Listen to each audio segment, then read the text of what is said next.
పెళ్ళైనా పండగైనా వేడుక ఏదైనా పట్టుచీరల ప్రత్యేక వేదిక వారాహి సిల్క్స్.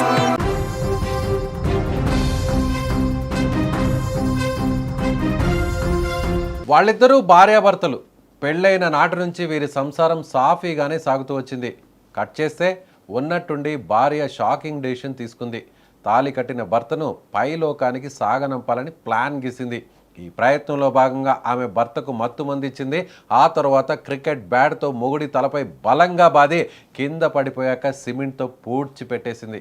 కానీ ఆమె కన్నింగ్ ప్లాన్ చివరి నిమిషంలో బెడిసి కొట్టి మొత్తానికి భర్త ప్రాణాలతో సేఫ్గా బయటపడ్డాడు. అసలు కట్టుకున్న మొగుడిని ఆ ఇల్లాలు ఎందుకు చంపాలని చూసింది? ఆ తర్వాత భర్త ఏం చేశాడు? సినిమా స్టోరీని మించేలా ఉన్న ఈ క్రైమ్ స్టోరీలో అసలేం జరిగిందో ఓసారి చూద్దాం. పోలీసుల కథనం ప్రకారం మహారాష్ట్రలోని పూణే జిల్లా బారామతిలో షర్మిల జగతాప్, ప్రవీణ్ జగతాప్ అనే భార్యాభర్తలు నివాసం ఉంటున్నారు. చాలా కాలం పాటు వీరి కాపురం సజావుగానే సాగింది.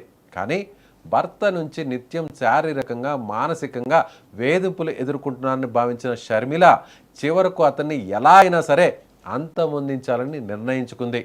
అయితే ఇది ఒక్కసారిగా జరిగిన గొడవ కాదు. భర్త వేధింపులతో విసిగిపోయిన ఆమె ముందుగానే ఒక ప్లాన్ వేసుకున్నట్లు పోలీసులు చెబుతున్నారు.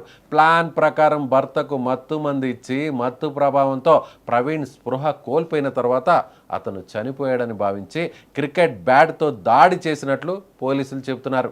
అక్కడితో ఆగిపోలేదు. భర్త ప్రాణాలతో ఉన్నాడా లేదా అనే విషయాన్ని నిర్ధారించుకోకుండానే అతన్ని బాల్కనీలోని సిమెంటు నిర్మాణంలో పూడ్చిపెట్టినట్లు పోలీసులు తెలిపారు. తన ప్లాన్ పూర్తిగా సక్సెస్ అయిందని భావించి చంకలు బాదుకుంది. కానీ ఇక్కడే అసలు ట్విస్ట్. ప్రవీణ్ జగతాప్ చనిపోలేదు. ఎస్, అతను ప్రాణాలతోనే ఉన్నాడు. దీంతో షర్మిల వేసుకున్న ప్లాన్ మొత్తం బెడిసికొట్టింది. భవన నిర్మాణ కార్మికుడికి అనుమానం రావడంతో వెంటనే పోలీసులకు సమాచారం ఇచ్చాడు. దీంతో అసలు విషయం వెలుగులోకి వచ్చింది. ఇక పోలీసుల ఎంట్రీతో విచారణ చేపట్టగా ఒక్కొక్క విషయం, షాకింగ్ విషయాలు బయటపడ్డాయి. భర్త ప్రవీణ్ను భార్య షర్మిల హత్య చేసేందుకు ప్రయత్నించిందని పోలీసులు గుర్తించి మొత్తానికి ఆమెను అరెస్టు చేశారు. అయితే ఈ ఘటనలో అందరినీ షాక్కు గురి చేస్తున్న అంశం ఏంటంటే, భర్తను చంపేందుకు భార్య ఇంత పక్కాగా ప్లాన్ చేయడం, మత్తు మందు ఇవ్వడం, అలాగే ఆ తర్వాత దాడి చేయడం, ఆ తర్వాత మళ్ళీ మృతదేహాన్ని దాచేందుకు ప్రయత్నించడం వరకు మొత్తం వ్యవహారం ఇప్పుడు తీవ్ర చర్చకు దారితీసింది. ఇంతకు షర్మిల ఎందుకు ఇంత దారుణమైన నిర్ణయాన్ని తీసుకుంది? భర్త నుంచి ఎలాంటి వేధింపులు ఎదురయ్యాయి? గతంలో కూడా ఇలాంటి ఘటనలు జరిగాయా అనే విషయాలపై ఇప్పుడు పోలీసులు ఆరా తీస్తున్నారు.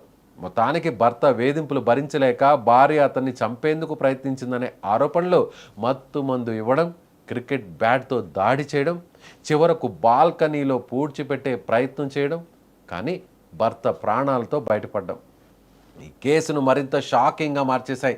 ఒక భవన నిర్మాణ కార్మికుడికి వచ్చిన అనుమానం లేకపోయి ఉంటే ఈ ఘటన గురించి మరింత ఆలస్యంగా తెలిసి ఉండేదా అనే ప్రశ్న కూడా ఇప్పుడు చర్చనీయాంశంగా మారింది. ఇదే ఘటన ఇప్పుడు స్థానికంగా సంచలనంగా మారుతోంది.